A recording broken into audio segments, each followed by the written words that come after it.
नमस्कार, म चाहिँ कमल राई। आज एउटा सानो भिडियो लिएर तपाईहरुको माझमा उपस्थित भएको छु। यो भिडियो ल्याउनको मुख्य कारण चाहिँ अहिलेको जल्दो बल्दो E74R भिजा सम्बन्धी केही आफूले जाने बुझेका कुराहरु चाहिँ शेयर गर्न उपस्थित भएको छु।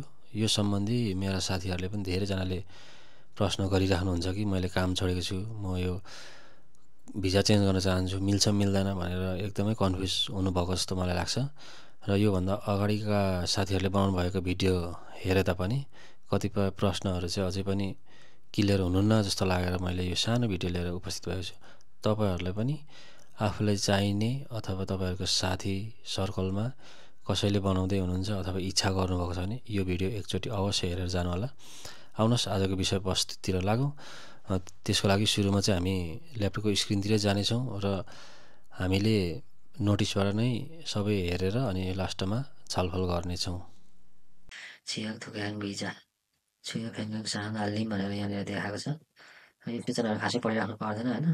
यो कसले पाउने भन्ने कुन कुन क्षेत्रमा कसले पाउने कुन कुन भिजा पाउने भन्ने कुरा हो। यो F2R कहाँ पाउँछ, E74R कहाँ पाउँछ, F4R कहाँ पाउने भन्ने कुरा हो।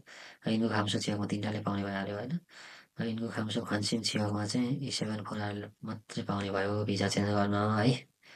यो मुनिको सूचनाहरू तपाईँहरूले पढ्न सक्नुहुनेछ। यो मेन साथीहरू धेरै झुकेको भनेको चाहिँ मैले नम्बर काउन्टिङमा हो। यो पनि सबै थाहा छ 1 देखि 5 जनासम्म 3 जना अनि 6 देखि 50 जनासम्म यो 50% भन्ने कुरा यो सूचना तपाईँहरूले हेर्न सक्नुहुनेछ। यो F2R को बारेमा हो होइन।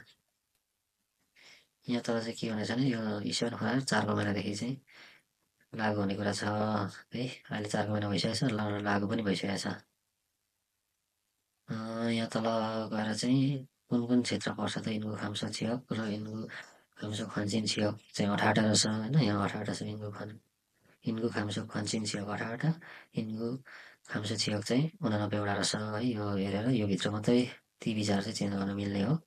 तपाईँहरू यहीँ हुनुहुन्छ भने अथवा यहाँ बाहिरबाट पनि यो ठाउँमा तपाईँहरूले त्यो भिजा लिन सक्नुहुन्छ।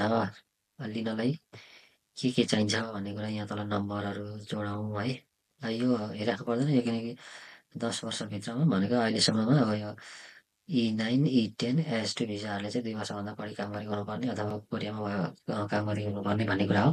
यहाँ अर्को के छ भन्दाखेरि यानम चाहिँ इच्छन यो फेक मानवभन्दा बढी हुनुपर्ने भन्ने कुरा छ है। यो चाहिँ यहाँ के छ भने कृषि यो सुक्साना भनेको तपाईँको पशुपालनहरू यो के अब छ नि माछा पालनहरू यिनीहरूको चाहिँ इच्छा नफेकभन्दा इच्छा गर्नुपर्ने रहेछ है। अरू यहाँनिर त्यस्तो केही छैन। यहाँ के छ भन्दाखेरि 300 पूर्णाङ्कमा 200 पूर्णाङ्कभन्दा बढी हुनुपर्ने भन्ने कुरा छ। 200 पूर्णाङ्कभन्दा बढी हुनु पर्यो है। अब यहाँ मेन भनेको नम्बर यो काट्नेहरू छ के काट्ने होइन। तल छँदैछ त्यो काट्नेहरू पनि तपाईँहरूले सूचना हेर्दा भइहाल्छ। यो नम्बर काउन्ट गर्नेमा मेन भनेको यहाँ छ है। यसमा चाहिँ बढी साथीहरू झुक्किनु भएको छ है। धेरै साथीहरू चाहिँ यसमा झुक्किएर नम्बर पुग्ने रहेछ भनेर एकदम बस्नुभएको देखेँ। तर प्राय नम्बर पुग्न पनि निकै गाह्रो नै छ। यहाँ फेन्गुन सोदोक भन्ने छ है। फेन्गुन इन्डियन यनगान फेन्गुन सोदोक छैते फेक इसिप चम भनिरहेको छ है। 120सम्म चाहिँ धेरैमा प्राप्त गर्न सकिन्छ। यहाँ के भनेछ भने पहिलोमा इच्छनोफेक 2 करोड 50 लाख सम्मको चाहिँ 50, सामसनको 65, सामसनोफेकको 80, साछनको 95, साछनोफेकको 110 र ओछन माननको 120 छ है। यहाँ किन झुक्कियो त भन्दाखेरि यो 2 वर्ष इन्डियन यन गान फेङ्गुन सोदो भनेको छ है। 2 वर्षसम्म चाहिँ औसत इन्कम चाहिँ कति हुनु पर्यो भन्दाखेरि चाहिँ 2 करोड 50 लाख छ भने चाहिँ 50 हो है।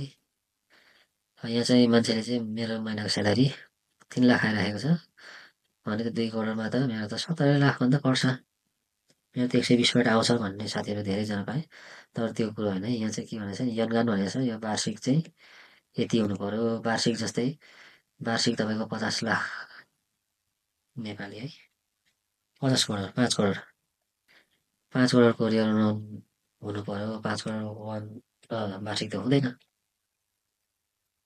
त्यही भएर यहाँ चाहिँ धेरैजना साथीहरू झुकेको मैले पाएँ अब यहाँनिर तपाईँको महिनाको कति 3 लाख छ अरे भनेपछि 12 महिनाको 12 त्यहाँ 36 भनेको त कति भयो 80 नम्बर मात्रै आउने भयो नि त है महिनाको 3 लाखले पनि सामसानो एक फेक मात्रै हुने भयो भनेपछि तपाईँको कति आउने भयो 80 यहाँ धेरैजना झुकेको यहाँ मासिक स्यालेरी एभरेजमा 3 लाख छ भने तपाईँको 80 नम्बर आयो एउटा है अनि अर्को यो पढाइको बारेमा छ होइन यो भनेको नोकरीको बारेमा चाहिँ यो चाहिँ अब साबु पवन खानु भनेर चाहिँ अब पछाडि पनि पेस गर्न सक्ने भन्ने कुराहरू हो यहाँ यति यति नम्बर भनेर दिइराखेको छ होइन 4 लेभलको कति हो अथवा त्योभन्दा माथिको कति हो भनेर दिइराखेको छ यहाँ उमेरको छँदैछ 19 देखि 24 40 27 देखि 33 वर्षको लागि 60 34 देखि 40 को लागि 30 अनि 41 भन्दा माथिकोले 10 है अनि यहाँ मुनि छ यो छुङगाङ भनेको अब छुङगाङ पुच्चा भनेको केन्द्र र यो खङ्गे शिक्षा चाहिँ भनेको चाहिँ क्षेत्रबाट है दुईटाबाट अगाडि हो यो चाहिँ छुचन्छ है छुचन्छ चाहिँ यहाँ 3 खालको देखाइरहेको छ तर यो 1 र 2 कि त यो 1मा 2टा छ 2मा एउटा 1को पायो भने यो 2 नम्बरको पाउँदैन यहाँ किनकि यहाँ तल लेखेको छ है यो 1 देखि 6सम्म चाहिँ सबै पाउने तर 1को र 2कोमा चाहिँ एउटा मात्रै इन्जम भनेको चाहिँ एउटा मात्रै पाउने भनेर लेखेको छ है यो 1 र 2मा एउटा पाउने हो कुकुर भयो भने अनि एउटा खयङ 2 नम्बरको यो खयङ खियोप चाहिँ भनेको यो अहिले तपाईँले काम गर्दै गरेको कम्पनीबाट सुशान्त पाउने हो यो 50 नम्बर अर्को यो हेनगुम मुच्छ साम्य निसम खुम्सुम भनेको यो अहिलेको कम्पनीमा चाहिँ 3 वर्षभन्दा बढी काम गर्नुभयो भने 20 नम्बर पाउनुहुन्छ है यिनको खाम्सो छियाङमा यो उपमेनमा 3 वर्षभन्दा बढी काम गर्नुभएको छ भने 20 नम्बर पाउनुहुन्छ छाकिकजुङ तोनुन पुग्ने आफै भनेर चाहिँ भनेको प्रमाणपत्र केही प्रमाणपत्र छ अथवा कोरियामा चाहिँ कलेजहरू पढ्नु भएको छ नि त्यसको प्रमाणपत्रहरूको चाहिँ 20 नम्बर पाउनुहुन्छ है अर्को कुनै हुन्छन् बेलाउँछु यो चाहिँ कोरियन लाइसेन्स छ भने 10 नम्बर पाउनुहुन्छ अब यहाँ पाउने नम्बर यति नै है पाउने नम्बर यति नै हो भनेपछि अब यहाँनिर कसरी पुग्दैन भन्दाखेरि मानिलिउँ तपाईँले पढ्नु भएको छैन है कोरियन भाषा तपाईँसँग छैन भने तपाईँको नम्बर पुग्ने चान्स एकदमै कम हुन्छ किन भन्दाखेरि तपाईँको स्यालेरीबाट कति आउने भयो तपाईँको मासिक 30 लाख वन खाँदै हुनुहुन्छ भने तपाईँको 12 त्यहाँ 36 मात्रै हुने भयो यहाँ त 35 छ होइन 36 भनेपछि तपाईँको 80 आउने भयो त्यहाँबाट है मासिक 3 लाख खाएको खण्डमा 80 आउने भयो तपाईँको अनि यहाँबाट आएन तपाईँको छैन यदि छैन भनेको कुरा है हुनेको त राम्रो भइहाल्यो पुग्छ तर यदि कोरियन भाषा पढ्नु भएको छैन भने तपाईँहरूको पुग्दैन यहाँबाट आउने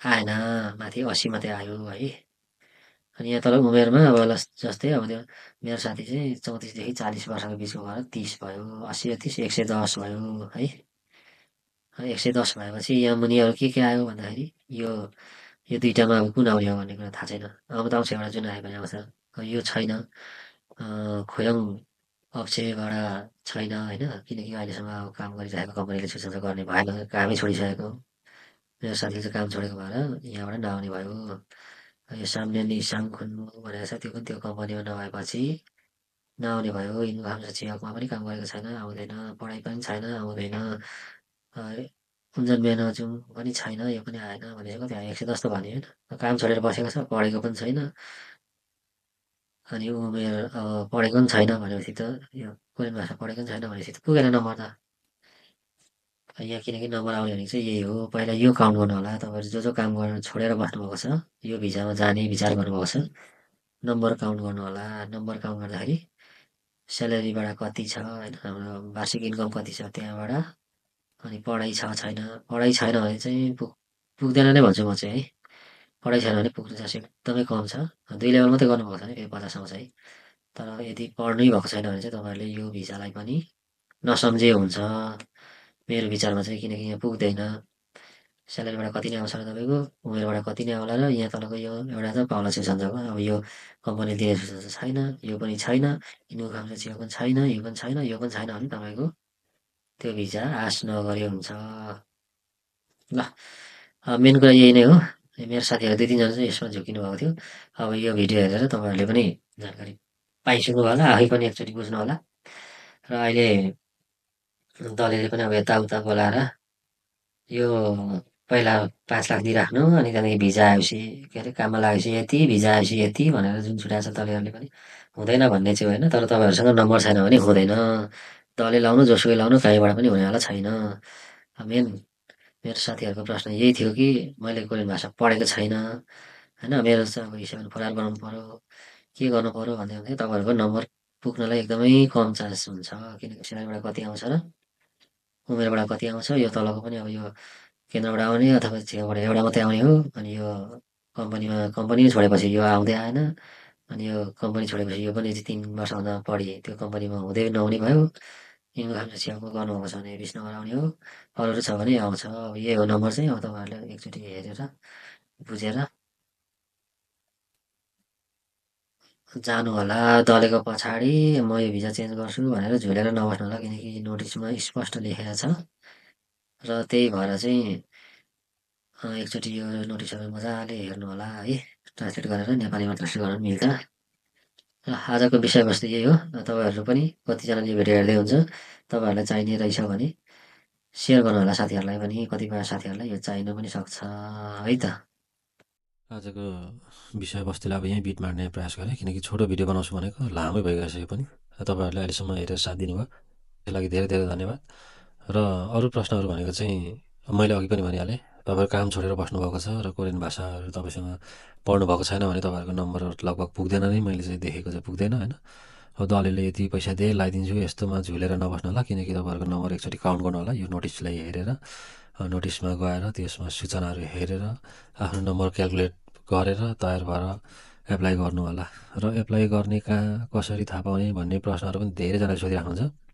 यो प्रश्न चाहिँ तपाईँहरूले कुन एरियामा हुनुहुन्छ अथवा काम खोज्ने प्रयास गर्दै हुन्छ त्यो ठाउँको नगरपालिका अथवा गाउँपालिका वडा कार्यालयमा गएर E7 4R भिजाको बारेमा चाहिँ के कस्तो छ, अहिले म पनि बनाउनु पऱ्यो भनेको भनेर बुझ्नुभयो भने त्यहाँनिर लगभग त्यो नोटिसहरू सबै तपाईँहरूले त्यहीँबाट जानकारी पाउन सक्नुहुनेछ है त। हस् त, आजको भिडियो एकदमै लामो भयो बनाउँदै तपाईँहरूले अहिलेसम्म हेरेर साथ दिनुभयो, त्यसलाई धेरै धेरै धन्यवाद। आगामी दिनहरूमा पनि यस्तै भिडियोहरू ल्याउने प्रयास गर्नेछु। तपाईँहरूले त्यसको लागि लाइक र मेरो च्यानललाई सब्सक्राइब गर्न नभुल्नुहोला। हस् त, धन्यवाद।